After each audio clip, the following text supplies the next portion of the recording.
the character actor, it's a compliment, but it's also like, it's a strange phrase, but ultimately it means you can transform, I guess, is what that means. It sort of assumes that since you're a character actor, you're not a leading actor. Yes, yes. But I don't think that's true anymore. I think you and I have done leads and supporting, so it makes it sound, but I think that the great, you know, Dustin Hoffman or, you know, Jon Voight or Meryl Streep, I mean, they're character actors and they do lead roles, so I guess that's the same thing. Yeah. But there is a kind of, almost like a little stigma. I think then if there's a misconception about character actors is that they can't be lead actors. There you go. There's the answer. But yes, we can. Yes, we can. Yes, we can. And we just did.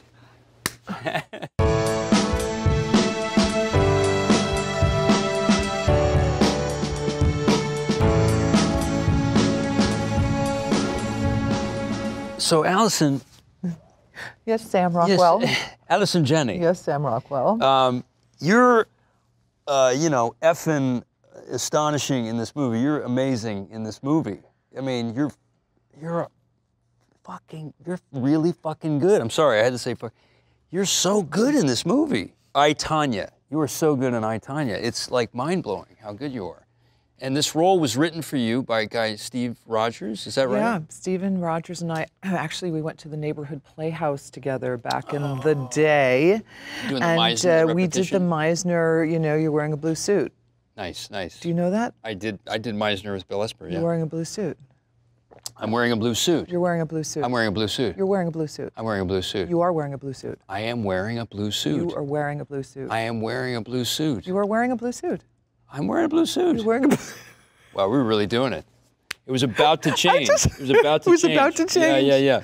But yeah, so we went to school at the neighborhood playhouse, and Steven has written a lot of other movies, and he's always written a part for me in every single movie that he's written. But what were some of the other movies? Hope Floats. A couple that didn't get made, the Christmas movie, the like he's written a lot of them, and he always says, this is your part. And then I always think, am I gonna get to play it? And it invariably went to another actress. I never got to play it until I, Tonya. This role he wrote for me, and you see it, you know the character. It's like, really, you wrote that for me? What am I supposed to make of that? That you wrote me the most, the worst you're a badass, mother. Is what I take from I guess he knew I would. You know, you're the person for the. You watched footage from the movie, right? You watched the real person, the real person. There were a couple clips. Someone did a documentary on Tonya Harding and interviewed her mother. So there were. How much was there to watch? Not a lot, but what there was it was incredible because of her look. If we didn't have that look, I don't know. If I just heard her voice, I don't think I would have imagined that we would put together a look that Jennifer Johnson, who's our costume designer, put together for me on I, Tonya. She's so brilliant. But this woman, LaVonna Harding, actually was in this interview with a molting, you know, leather coat and a bird on her shoulder, and it's a parakeet or something. A parakeet and this. And was she doing that thing where she would say? No, that was me working with the. Improvising. Improvising, with the bird. working with the bird. But yeah, that was some interesting. Have What you did ever you worked get- with an animal before? I've worked with a lynx. That was interesting. Ooh. I've worked with a dog. What is a lynx? A lynx is like a bobcat, kind of. Why did you work with a lynx? And It what? was a Jared Hess movie called Gentlemen Broncos, but yeah, it was tricky. You had to be careful with the lynx. I can imagine. I worked with the turkeys. Yes. And donkeys. I worked with a lot of barnyard animals. What did you get from the footage when you watched it? What did you get from her?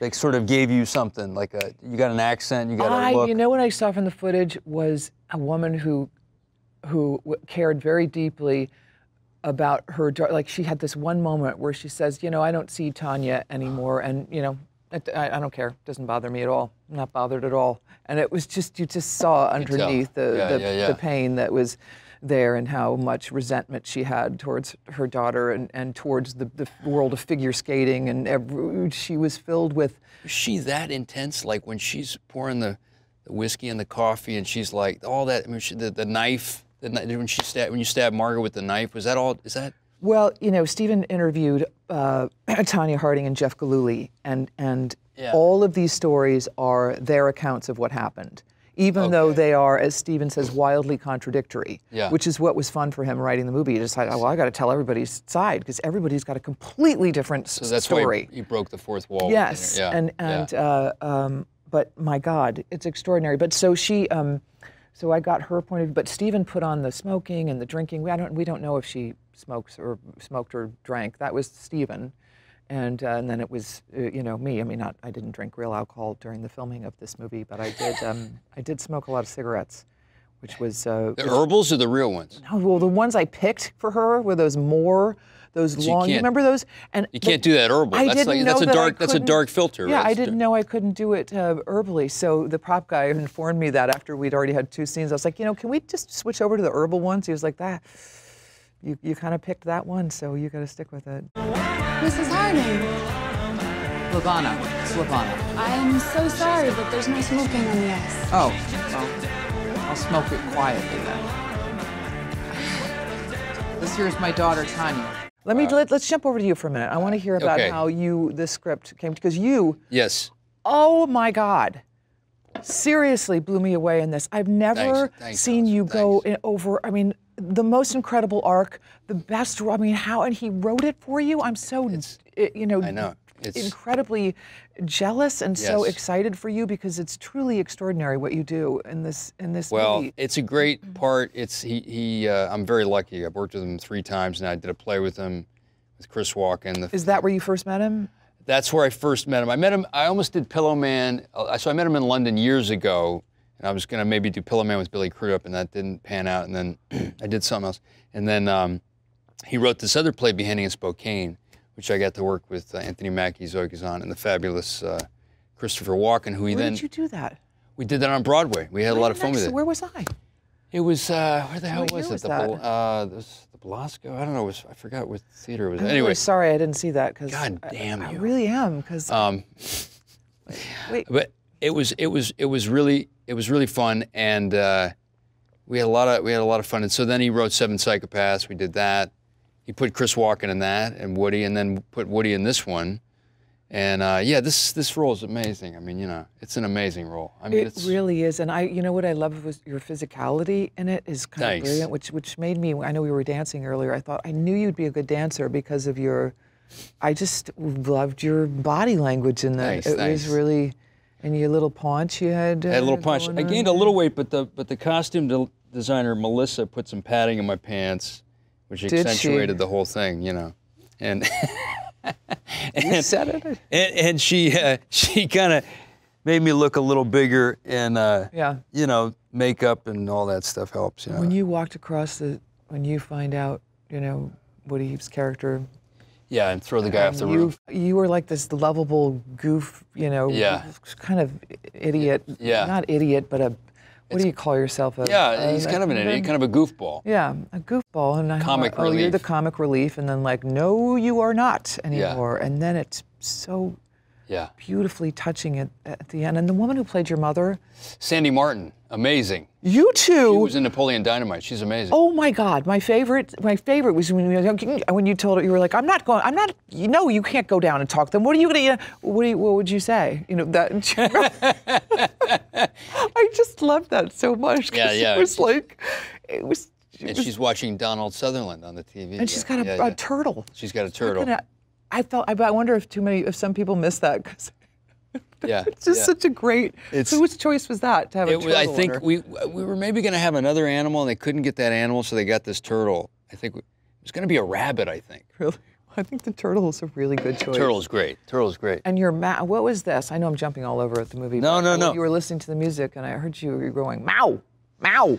Yeah, that's right. I was singing Streets of Laredo, which is kind of a tribute to Bang the Drum Slowly, which is because Martin and I kind of nerd out on De Niro and Scorsese stuff, and then we did a little tribute to the Deer Hunter Russian roulette scene where the guy goes "Meow, meow," and he slaps the guy. I was just singing the song, and Martin said, "Why don't you do that meow thing?" And Frances has a headband. Yeah, she does. That is sort of an homage to Christopher Walken as Deer Hunter. McDormand, the great. Frances McDormand, who's amazing. Yeah. And she's got this headband that's kind of like what Chris Walken has in the Deer Hunter. So we had a couple nods, and she was doing John Wayne. She's doing John Wayne the whole time. Are you serious? Yeah, that's her walk. If you watch her walk, she was watching The Searchers, and yeah. Did she come up with that, or is that something that Martin said, "We want you to look at John Wayne"? Movie? No, she came up with that. She came up with the jumpsuit. She came up with the whole thing. There was something else she came up with, but she She had a lot of fun doing it. Yeah, John Wayne was, I think she just read his biography. Mrs. Hayes, have a seat. What is it I can do for you today? Where's Denise Watson? Denise Watson's in the clank. On what charge? Possession. Of what? 2 marijuana cigarettes. Big ones. LaVonna and Dixon both are mean, and yet you're laughing. That's an interesting thing, right? Yes, it is. And I mean, I was laughing. I mean, I'm I was sick. laughing at you too, but I think that you're laughing because of, I think when you're playing characters, at least for me, playing LaVonna, the stakes are just really unbelievably high. You know, I think when you're in a comedy or you're playing something that's dark but it's supposed to be funny, I just feel like for me as an actor, I choose to have the stakes just be ridiculously high. And I need something more than life itself. I've got it. I saw that. You know what I mean? I saw that a lot. I mean, you're invested. The scene in the restaurant where you tell her, you know, you haven't worked. What was it? You haven't worked for a living, or you've never. I'm glad Stephen wrote that. You're soft. Actually, You said you're soft because she says, "Did you ever love me?" She wants, you know, and I'm like, I wasn't, you know, I didn't, you didn't have puppies. I didn't make you apple brown Betty. Poor, you know, poor you. I tried to make you a champion, kind of thing. Where That's she a was great like, moment. You know, where she decided very early on she knew how to get her, saw an opportunity for her daughter to have a better life than she did, and perhaps, you know, give herself a better, you know, finally have a chance to have a better life than she had had. And she did not want to be her daughter's best friend or be a sweet mother. She wanted to make her daughter the best that she could be, and she knew what buttons to push, and knew that, you know, when she felt angry and humiliated, that she did her best. Like, I so relate to that because I used to play ping pong with my father all the time, and he'd always say, "Good shot," and then I'd invariably miss the next one, and I'd be like, "Don't ever tell me I'm good. Tell me I'm bad. You know, tell me I'm." I did a play with Stanley Tucci once, and he used to say, before I went on stage with him, he'd say, "Tell me I'm terrible. Tell me tell me to be bad." And it was like, and so I kind of loved that. So I felt like that's what LaVonna was doing with Tanya, is she knew that that's what made her perform at her best. Did you ever love me or anything? You think Sonia Henny's mother loved her? Poor fucking you. I didn't stay home making apple brown Bettys. No, I made you a champion. When you gotta get ready for a big scene like that, you have to have some gravitas and some. Yeah. You gotta stay loose and have the emotion. And what do you do? What do you have? A cup of coffee? Listen to some Enya? What do you do? What do you do to get loose and to get in the zone? Do you talk? Do you crack jokes? Does that make you relax, or do you just keep to yourself? I'm always looking for what's going to work that day. Yeah. Whether it's making myself available to what's going on right around me and taking in the people around me, it depends also what the constraints of the situation are. If I don't have time to go back to my trailer, and I prefer to listen to music to put me in a place that I need to be, but if I don't, then I just, I pray that I'm gonna get the emotion I need, or I just start connecting with just talking and sometimes getting mad. I might ask you that when you did that beautiful scene with Željko Ivanek, who I love, was one of my favorite actors, and you find out that Woody Harrelson's character has died. That was so beautiful. Like, how did you jump into that moment? You know, I fortunately was having a bad day. I got lucky. I was having a bad day. God, that's so great. And I was like, this is great. I'm having a bad day, so I can use this. What time of day was it? Was it in the first day? It was at the end of the day. Oh, and it was like you. And I was waiting. You know how that is. I was waiting all day for this scene. And they almost weren't going to shoot it. They were going, let's push it. And I said, no, let's not push it. Let's do it. I'm ready. Let's do it. And Željko and I did the Dumbwaiter and Zoo Story in Williamstown. Oh, you did? Joe Montella directed it. So we know each other really well. Yeah. And one of my favorite moments is so I felt really safe to hug him and cry on his shoulders. And then I love Željko, you know. So I do too. he's one of the great actors, you know. And I love the moment, the sort of homophobic moment where he sort of goes, "You're gonna faint again," and I go like this. Yeah. And I thought that was really Dixon, you know, just like he's been vulnerable and he can't stand himself for being vulnerable in front of his fellow coworker, you know. So beautiful. So you were there in the moment. You just went and you just. Yeah, pacing, you know. Yeah. I heard Jeff Bridges' paces. You know, I was pacing and I started, you know, sometimes my friend told me, Yul Vasquez, we studied acting together, he had a thing, he did a thing with Friedkin and he would hit a trash can. So I started doing this thing where I would, 'cause sometimes it's good to get physical. Yeah. And I've started breaking umbrellas on like rubber trash cans. It's been kind of one of my things. That's right. It just gets you physical, you know? Yeah. Yeah. It gets everything, your juices flowing. Yeah, and, get your juices flowing. So I started doing that. So I've broken some umbrellas and. oh my You God. know, people think you're crazy. Yeah. You know, you're walking around, they think you're nuts, you know? But you have to do that to get there sometimes, whatever it takes. Yeah, you do. know? When's the bail hearing? I asked the judge not to give her bail on account of her previous marijuana violations, and the judge said, sure. You fucking prick. You're not calling an officer of law a fucking prick in his own station house, Mrs. Hayes. I was working with Ellen Page, and she was talking about Julianne Moore, working with her. And, Yeah. and also I had this with Brittany Murphy, who you and I both knew and loved. And she was one of those actors that could just laugh and be talking, you know, like, oh my God, let's go to Joe Allen's after and we'll do this. And like, okay, we got to see the scene and action. And then bang. And tears, like, Yeah. what? I can't do that. I can't do Can you do that. that? I can't do that. No, I have to, No. I try to experiment with it because I was like, please let me find this hidden talent that I didn't know I had that I could just, you know, cry when, not so much. Didn't have that. No. And sometimes you got, and I used a fart app to laugh on camera, you know, because, and of course they have to cut out that part. A fart app. It's a fart app. Hey, you know, and not everybody thinks farts are funny, but you know, you got to do whatever it takes sometimes. That's the one thing I'm really good at is laughing on cue. I would think that about you. I've gotten pretty good at it too, but you got to stay really loose. good at it. Why do you feel like you're good at it? What do you think? What's your trick? I don't know. One time I tried it, well, it was pretty technical. It was just about, I had to laugh on stage hysterically every night. And I was like, oh, I don't know how to do this anymore. And I had to do that once too. And then someone said, just start moving your stomach, going, So it starts out so technical. Just the physical laughing, and then you start. And then it gets real. It gets real. But I haven't found that trick with crying. You have a great laugh too. You have a pretty distinct laugh. It's a big, it's a great laugh. It's a big laugh, but oh my God.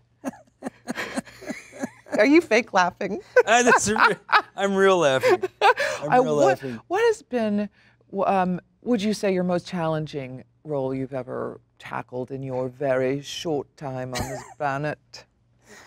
Yeah, not that short. You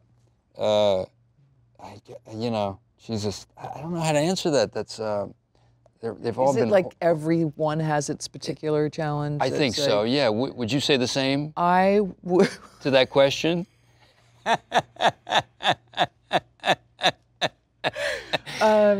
Sam, I would say, no, I gotta really think about this because everything does have its particular challenge. I just did, okay. Well, like in Spy, you had the alpha, you had the alpha Melissa McCarthy. Oh God, that was.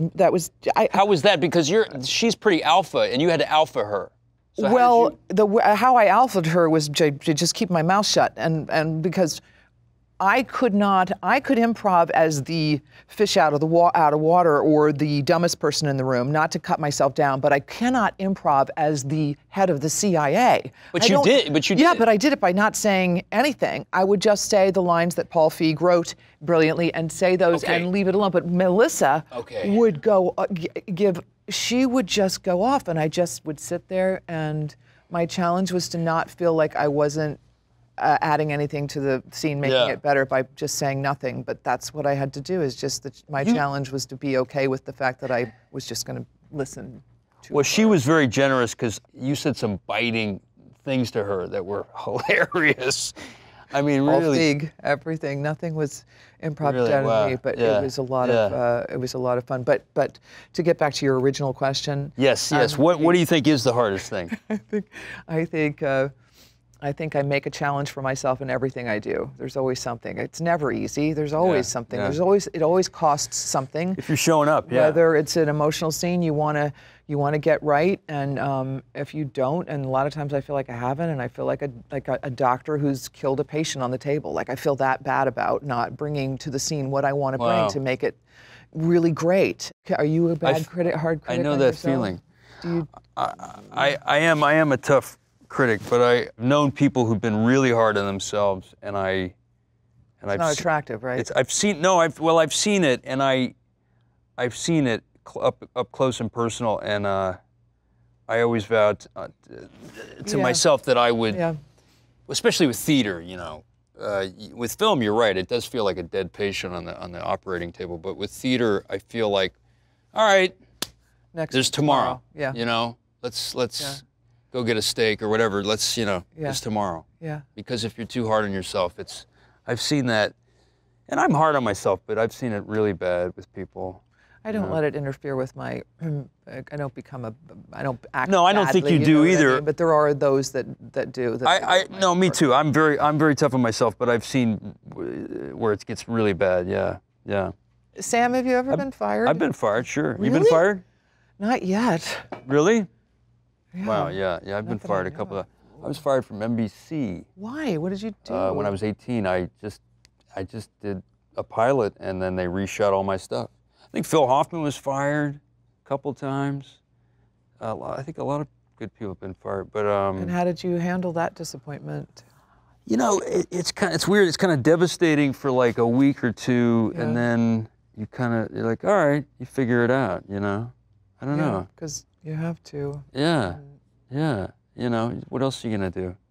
I think I went and got a restaurant job or something, and you know. Did you work as a waiter in New York? I worked as a busboy and a bar back and in Manhattan, delivering in New York burritos City. on a bicycle in New York. Yeah. How about you? Was you? I was. Well, this is a funny story. I worked as a nighttime receptionist at a recording studio, and wow. And soon realized that I was an unwitting drug dealer. Oh shit. Yeah, I was like receiving packages for session musicians in the evening, and I was like, oh, I have this for Mr. So-and-so and Mr. So-and-so, and then finally someone said, Allison, do you realize that you... Wow. So... That's kind of exciting. Did I use the right word, an unwitting... Yeah, I think that's the right phrase, Is that the right word? Unwitting. So there were musicians and wild people. It was back in the 80s, so... Yeah. That's awesome. That's what you did. That's a good one. That's a good one. It's a pretty... That's pretty good. Why do you think Three Billboards is I mean, it happens to be incredibly timely. Well, you know, it deals with misogyny, racism, I think. But the thing about it was so interesting is that, you know, Martin wrote this 8 years ago, so it was before Ferguson and a lot of stuff. He wrote it 8 years ago? Yeah, so it's strange that it is timely. It's actually odd. Why is it just being made now? Why wasn't it made back when he wrote it? I don't know. I think he might have written it before Seven Psychopaths. It just kind of, there was some scheduling stuff. The money fell through. Francis did a play. I did a play, and he wanted to figure it out, and it was just all this stuff. But why do you think yours is timely? There's some abuse in there, and there is a lot of abuse. That was abuse pantomime. That was backhand. But it is. It's part of the story. It's not. It's definitely not. You know, part of the entertainment, but it is part of Tanya's story that we're telling, and it's. You know, I mean, her story came out at the start of the 24-hour news cycle. Like, she was the original before that incident was just blew up, and the press grabbed it, and it ran. Everybody knows about that incident, and it's just a wonderful. You want to, you know, root for the underdog and someone who perseveres in spite of all the odds and people trying to bring her down. And it's about a woman who is a survivor. And I was struck by by the physical violence, but also the verbal violence coming from your character, especially. It was just like even more startling than the knife and stuff like that. Yeah, I mean, that story was true. She said her mother did throw a knife at her.